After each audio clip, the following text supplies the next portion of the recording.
Penyidik yang telah terdaftar dapat login ke aplikasi e-Berpadu dengan mengisi email dan password. Lalu centang pada bagian "Saya bukan robot", kemudian klik login. Penuntut dapat mengajukan pelimpahan berkas perkara dengan pilih menu dokumen P21 pada e-Pelimpahan. Lalu klik tambah. Penuntut dapat melakukan pencarian data berkas perkara berdasarkan nomor laporan penyidik, yang sebelumnya telah diajukan izin penyitaan, penggeledahan, maupun perpanjangan penahanan. Setelah nomor perkara dipilih, lengkapi data berkas perkara dan data penyidik. Untuk menambah daftar penyidik, klik tambah. Lalu pilih instansi dan satuan kerja yang dituju, lalu pilih nama penyidik yang sudah terdaftar pada aplikasi e-Berpadu.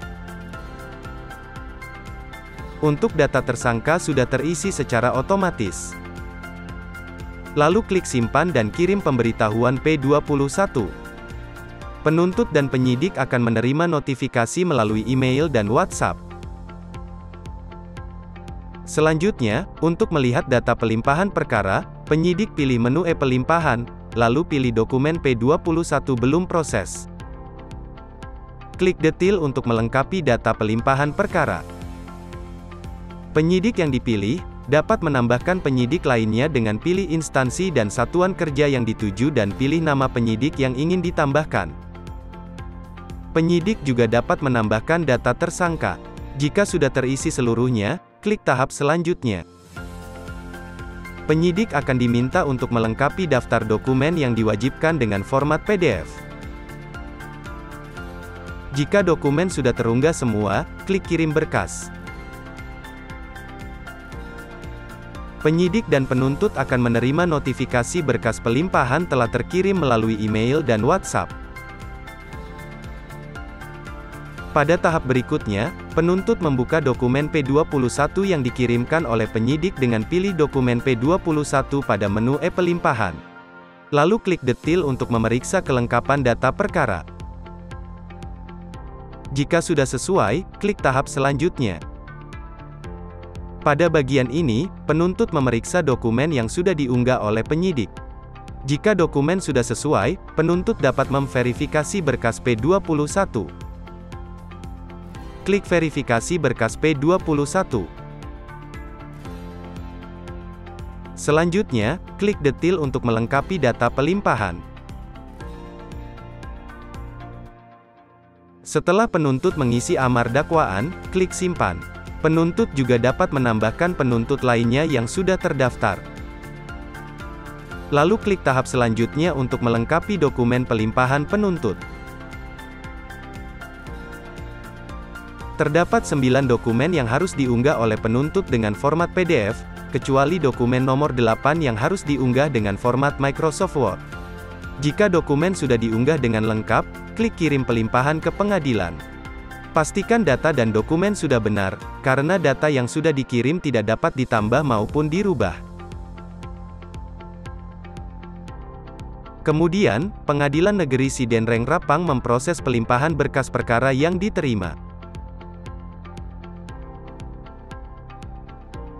Setelah berkas perkara diverifikasi oleh pengadilan, penuntut akan mendapatkan notifikasi status kelengkapan berkas perkara melalui email dan WhatsApp. Selanjutnya, petugas Pengadilan Negeri Sidenreng Rapang akan mendaftarkan nomor register perkara, dan penuntut akan mendapatkan notifikasi yang berisi informasi nomor perkara dan tanggal pendaftaran. Berkas perkara yang sudah diregister oleh Pengadilan Negeri Sidenreng Rapang, akan muncul pada menu perkara di e-Pelimpahan.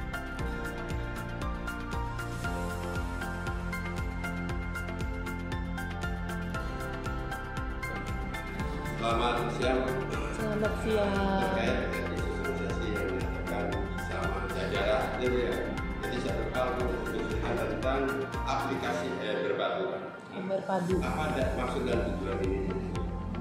Ini memang aplikasi e-Berpadu ini adalah dari Mahkamah Agung, jadi dari pusat yang disosialisasikan oleh Humas Mahkamah Agung Republik Indonesia.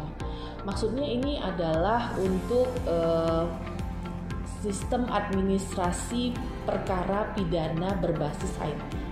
Tujuannya adalah demi lebih efisien dan efektif migrasi data, pertukaran data, informasi antar lembaga seperti pengadilan, kemudian kepolisian, kejaksaan, dan lapas. Kemudian dengan BNN juga, dengan KPK untuk tingkat nasional. Selain daripada untuk memutus mata rantai pertemuan, tapi migrasi data antar lembaga ini memang bertujuan untuk lebih mengefektifkan, mengefisiensikan kinerja masing-masing instansi sesuai dengan tupoksi masing-masing. Jadi memang tujuannya dari e-Berpadu ini sangat baik sekali, terbukti dengan adanya sistem migrasi teknologi ini, migrasi informasi antar instansi ini. Kalau dulu di Pengadilan Singaraja kita sudah punya singa instansi sebenarnya, migrasi data, pertukaran data antar pengadilan dengan beberapa instansi, dan ini ternyata apa yang sudah dikerjakan oleh PN Singaraja sebelumnya ini sudah dibuat dalam bentuk nasional. Nah, inilah yang jadi e-Berpadu, walaupun PN Singaraja masih memberlakukan singa instansi, tetapi dengan memutus karena sudah masuk e-Berpadu dengan kepolisian, kejaksaan, dan lapas, tetapi imigrasi, Dukcapil, dan BPN masih tetap jalan dalam untuk migrasi data, informasi data antar dua instansi. Jadi aplikasi apa saja yang dimasukkan dalam aplikasi ini? Iya, ini pelimpahan perkara ya, dari mulai izin sita, geledah, kemudian ada izin besuk, pembantaran, itu semua bisa diefektifkan pengurusannya antar lembaga ini dengan hanya menggunakan teknologi informasi dari inovasi aplikasi e-Berpadu. Jadi otomatis secara masyarakat tahu dan ini. Ya, jadi ini adalah sebenarnya antar penegak hukum kalau di wilayah kabupaten, jadi memudahkan kinerja tanpa perlu tatap muka, jadi lebih efisien, lebih efektif. Jadi dari kepolisian tidak perlu datang ke pengadilan, hanya dengan menggunakan inovasi aplikasi e-Berpadu ini, sistem pertukaran datanya bisa lebih cepat dan efisien hanya menggunakan teknologi informasi. Itu saja. Yang pasti e-Berpadu ini lebih transparan, lebih efektif, lebih efisien. Mudah-mudahan masyarakat lebih terbantu dalam proses peradilan pidana yang menyangkut masyarakat. Yang peradilan pidana jadi lebih efektif, lebih efisien.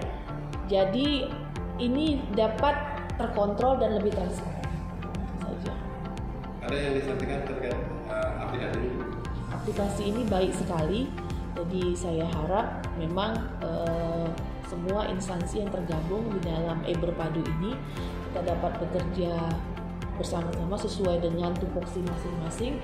Yang pasti untuk apa? Ya untuk kepastian hukum kepada masyarakat.